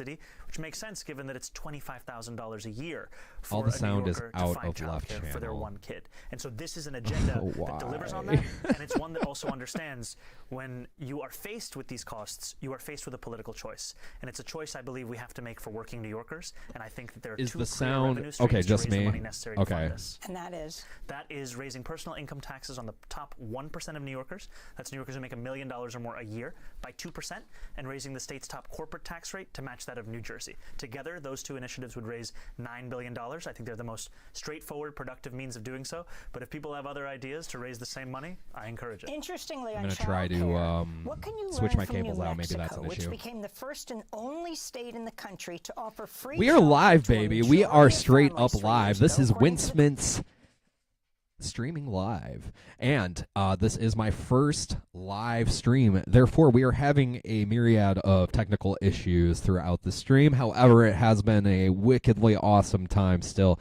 and I hope you pardon me. I hope that you subscribe and like and share and do all the fun things that people do. It seems that I am only coming out of the left channel. And why?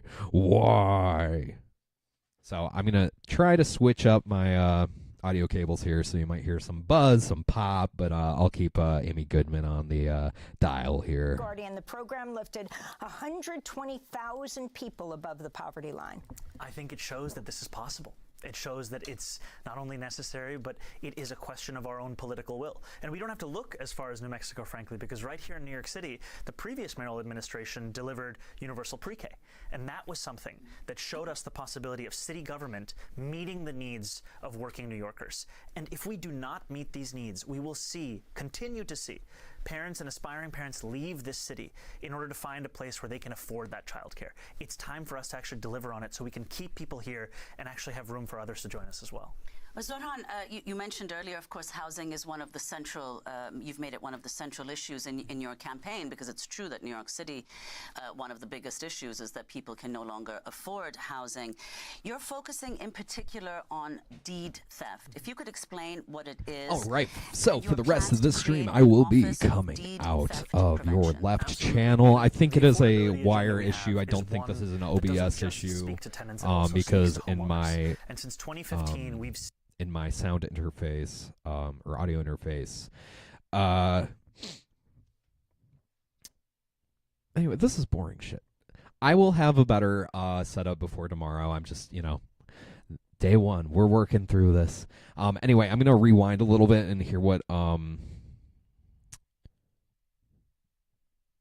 Donnie had to say about the landlord-renters thing.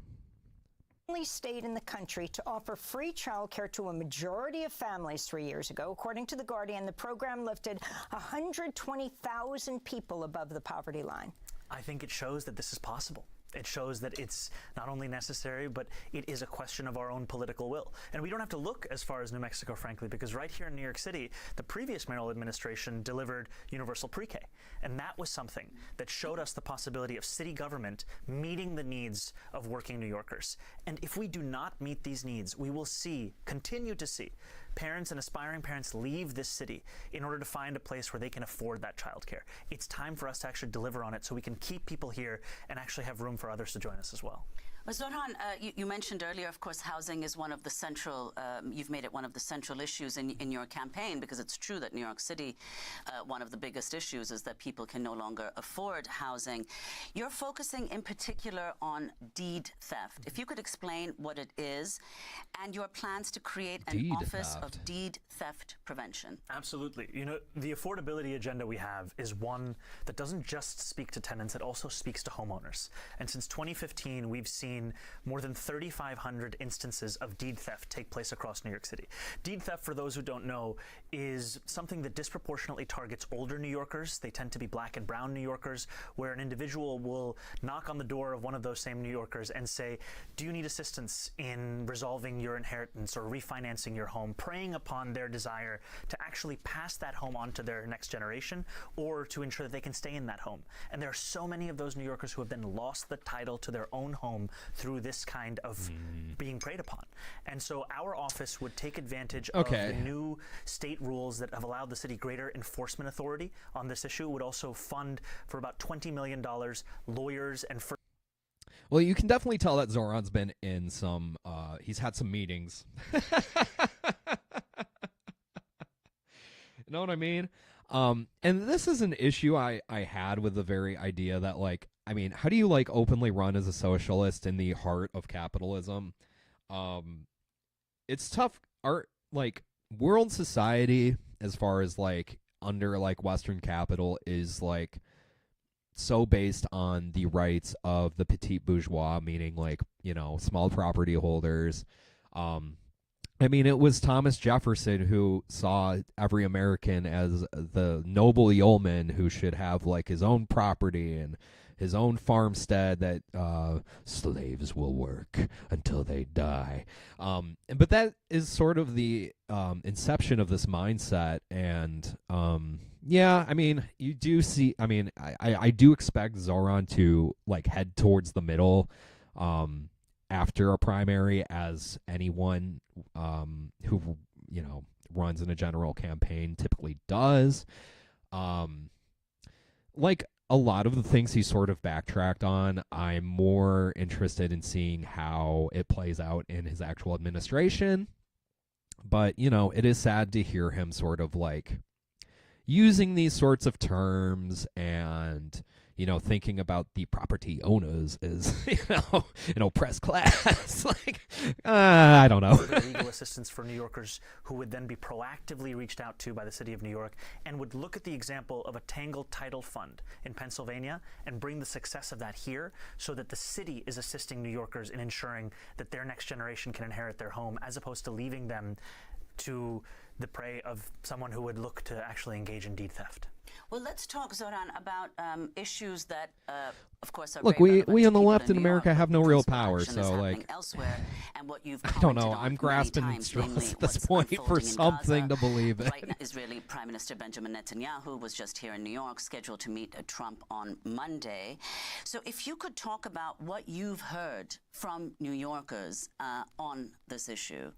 You know, I can tell you I have heard from New Yorkers across the 5 boroughs a real sense of despair and horror at the genocide that we've seen in Gaza, and an understanding of complicity as Americans in the funding of this genocide.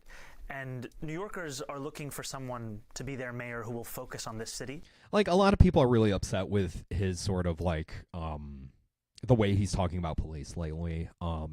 And my thought is that I would like an effective, you know, PD to arrest Netanyahu. So if ultimately that's his goal, you know, I'm not mad about that.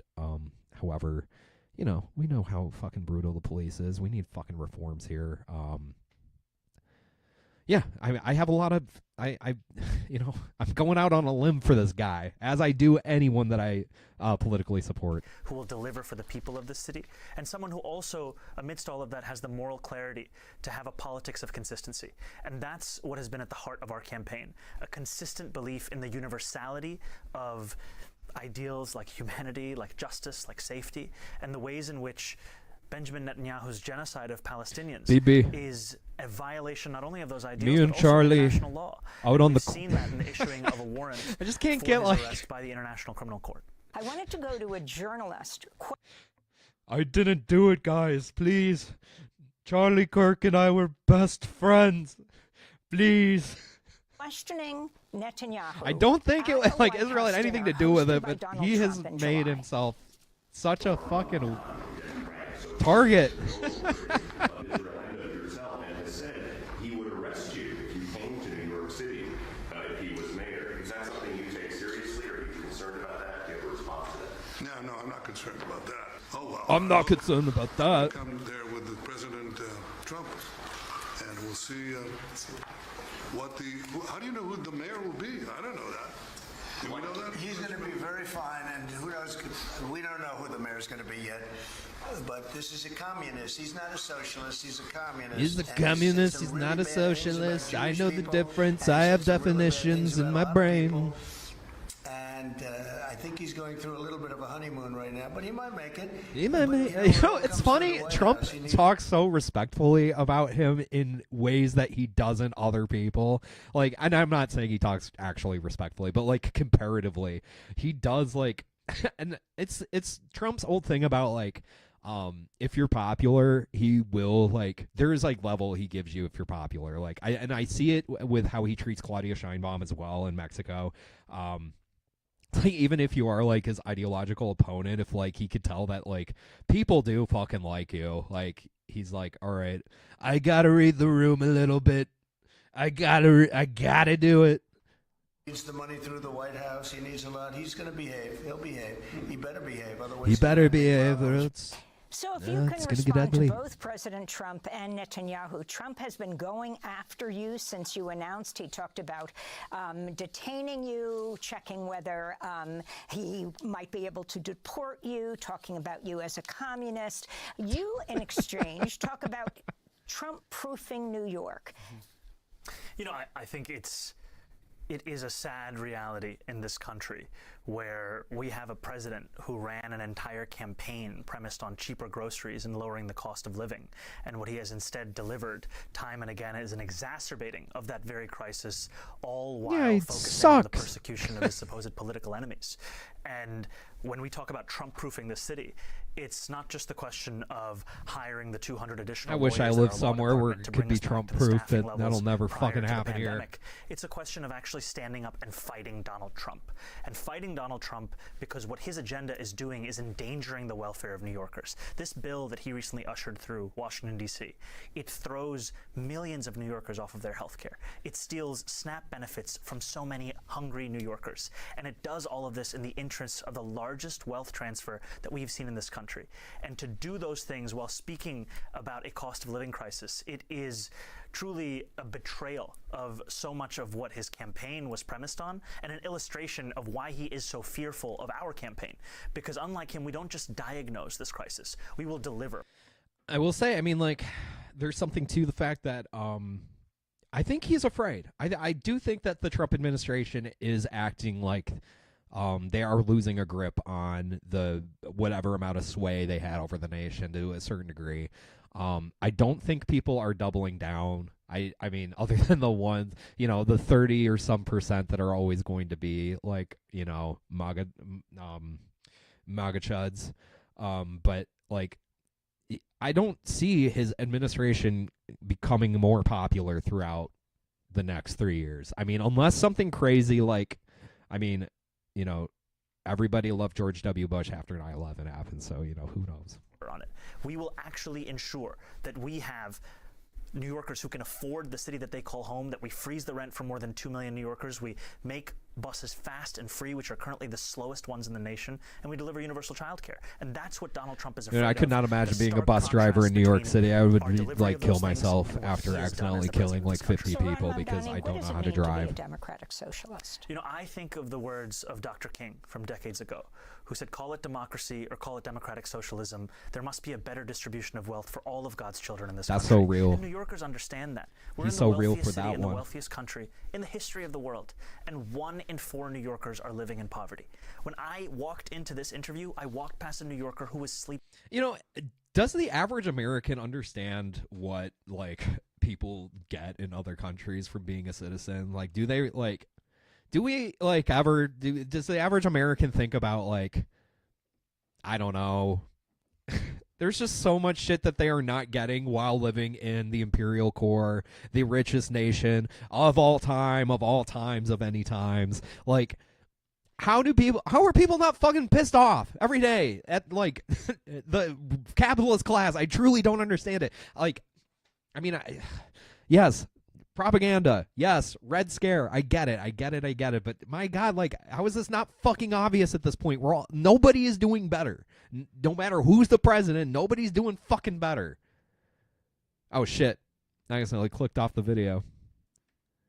You know, I think of the words of Dr. King from and in this case unprecedented. Over the weekend, you received an endorsement from Bend the Arc Jewish Action, the very first time the organization has endorsed anyone in a mayoral race. In their endorsement, they wrote, "We are really very excited about Zohran and his platform, not in spite of our commitment to Jewish values, but because of them." So if you could talk about this endorsement. You know, I am honored to have the endorsement of Bend the Arc, and to be the first municipal candidate to receive it. It really is a privilege. And it showcases the fact that this coalition is the name Zohran supposed to have stank on it like that? That not only continues to expand, but also needs to reflect the beauty and the breadth of this city. I can't and roll one of my the many tongue things at that makes all. the city so special are the close to 1 million Jewish residents of this city. And I take very seriously my responsibility and my opportunity to not only protect Jewish New Yorkers, but to celebrate so much of what they have brought this city and so much of what it means to be a city with such a thriving community. And I think of this period of the High Holy Days as one where our politics and our politicians would do well to learn from the lessons of these very holidays that seek to impart a reflection on what the prior year has been, an atonement, and a real level of humility as to what it means to lead. And that is the kind of lessons that I hope to learn in delivering leadership. I mean, we built... The safe Jewish state was built in New York City. You know what I mean? Like, all this shit with Israel and all the fucking terrorism and war that had to happen to establish that fucking country, like that, and everything that's happened fucking since, like the safe space for Jews was built in New York, in America. This is the country. This is the country. It's crazy how the fucking Zionists have warped this shit. Messages from congregants at Rosh Hashanah when you went to a synagogue then. And also hearing about the reports of a woman handing you stickers she'd made with a picture of bagels and lox and a message urging Jewish voters to support Mr. Mamdani. And on the stickers it said, reject the smear campaign, join the schmear campaign. Yes. This is very creative, and I think it's a reflection. Okay, I kind of fuck with that. That is cute. Of the fear-mongering that we've seen in this race. It makes me want a Part of the bagel with reason some that I sit schmear. before you as the Democratic nominee is because of the support of so many Jewish New Yorkers of all generations. And I'm so excited by that support and the prospect of building that support by reaching out to Jewish New Yorkers across the 5 boroughs, including at their synagogues. And finally, Zohran, we know you have to go, but many people have talked about the fact that you mobilized so much of the youth vote. But you also mobilized a lot of the South Asian vote, many people voting for the first time in a mayoral election, and Muslim communities as well. Hello, baby the girl. first Muslim mayor of New York, the first South Asian mayor. Hello, so baby if you could say, girl. how important was that support to you, and explain your decision, in fact, to emphasize the fact that you're both a Muslim, South Asian, and in fact also African. These are parts of my identity. They're Uh-oh. parts of what has formed Is Zohran me an and African-American my life over the discourse course again? Of both being a New Yorker and even before that. And Uh-oh. I think it's a desire at the heart of our politics to ensure that these electoral outcomes, these contests that we have, that they actually reflect the city at large. Too often, New York City politics is focused on an ever-narrowing group of New Yorkers, the ones who vote every primary. And yet we know that there's so many New if he Yorkers who call doesn't the end up becoming the home just in mayor, the manner of those voters, but are I not mean, he spoken really to should with be the like same an respect, actor or are not something. given the same kind of time. He's such And from a the beginning of this race, we pleasant said we man. wanted this I don't race know. to look like I the could entire watch city. him all And day, that just means do speaking shit. to the I very feel like South Asian and if Muslim New Yorkers Disney that too is often have been looked continuing these senseless live action remake shits, I feel like the guy would be a very personable Kuzco. I don't know. that as at best there to be for a photo op, as opposed to New Yorkers who are also suffering from this affordability crisis. So, Ron Mamdani, we are broadcasting this on Monday. We spoke to you on Sunday, right after Adams said he's pulling out of the election campaign. We also spoke to you the day after he was indicted on corruption charges. Of course, Trump would dismiss those charges later. Of the Wincmence stream. But I also wanted to ask you, on this day, Monday, that we broadcast How could Hassan bitch about doing this for 8 hours a day? This is so much better than my fucking job. Hakeem Jeffries, a minority leader Chuck Schumer, meeting with Trump. What a fucking over, dick. the Just kidding. whole I issue don't of the care. budget That and was a whether very the, silly moment. Whether the country is going to be shut down. I want to know which is more contentious. That We do meeting, need Trump, hardline anti-Trump. Schumer, I and feel like Hakeem the Jeffries, biggest issue with so many fucking Democrats right now is the capitulation, man. It is truly just like letting Trump go off. And was it James Carville, I think I heard, like that fucking ancient nightmare, just being like, we should just do nothing, and then everyone will have to vote Democrat. And it's like, what a good strategy, bro. I'm so glad that people pay you hundreds of thousands of dollars to be like a smart guy and say things. Like, cool, dude. Their meetings, Hakeem Jeffries fucking and cool. Schumer, with you. I was just watching Senator Van Hollen, who is really castigating his fellow Democrats who had not yet supported you. Many have, from corporate Democrats, conservative Democrats, on to progressives. But talk about that. Hakeem Jeffries and Chuck Schumer not having supported you yet, even though Hakeem, you are the Democratic primary you're gonna do a candidate. rap for And us what is again. being said in these meetings? You're They gonna keep get saying lyrical, they're spiritual talking miracle. to you. Yes, we have had a number of meetings, and I've appreciated the meetings because the focus of the meetings has been on the fact that New Yorkers are facing twin crises: authoritarianism from Washington, D.C., and an affordability crisis from the inside. And we often tend to separate these out. We think about democracy as an ideal Twin that must be crises protected, sounds like a but really not that fucking democracy awesome also has to be game. able to deliver on the material needs of working people. And it was Fiorello LaGuardia that said you cannot preach liberty Twin to a crises in the starving Twin land. Cities. You have to be able to deliver on both fronts. And to me, in these meetings, the focus has been how to do so. And I would say that the meeting that they will have with Donald Trump is going to be far more contentious than the ones that we've had. Ours have been focused on New Yorkers. Donald Trump is focused on himself and his donors. And it is time to showcase the cost of the legislation that he has ushered through, what it would mean for New Yorkers' lives. I mean, I was at a hospital in the Bronx just a few days ago speaking to 1199 members who were telling me that these cuts, they could decimate their ability to take care of New Yorkers in their toughest moments and in their best moments. And we'll probably end that video right there. Just thinking about the workers, and it brings me back to what we were talking about earlier with the Grand Blanc, Michigan shooter. I did almost forget to, we should have, and I'll probably talk about it more throughout the week. But the local hospital in the area, Genesis, the nurses affiliated with, I'm pretty sure it's all U of M hospital affiliation. I could be wrong. I don't know. There's a big nursing strike going on right now, and some of the nurses wanted to cut the line to help these people that were shot and burned alive or whatever at the church. And man, it's just what a fucked up situation. And it's the admin's threatening to sue them if they get back to work, which, I would not want people to break a strike for whatever reason. But it's just sad. It's a fucking sad thing when we're dealing with we have mass terrorist casualty incidents happening all over this fucking country. It's these people, just give the fucking workers what they need so we can do our fucking jobs.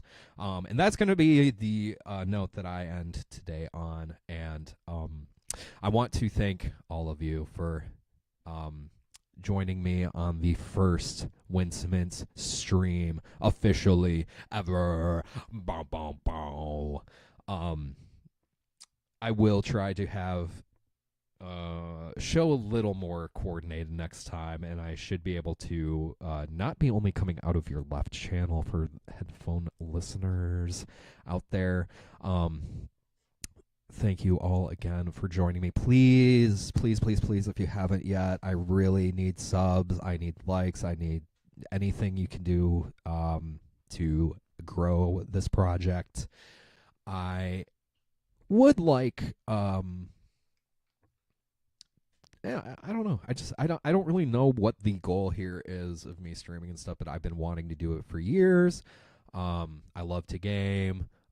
If anyone wants to come on and, we can talk, game, interview, whatever you want. Yeah, I don't know. What I will be attempting to do this every single day of the week other than Saturday and Sunday. Right now, it'll only be for 2 hours. Maybe we'll change that in the future. We'll see how it goes. But, yeah. All right. Peace out, y'all. Love you.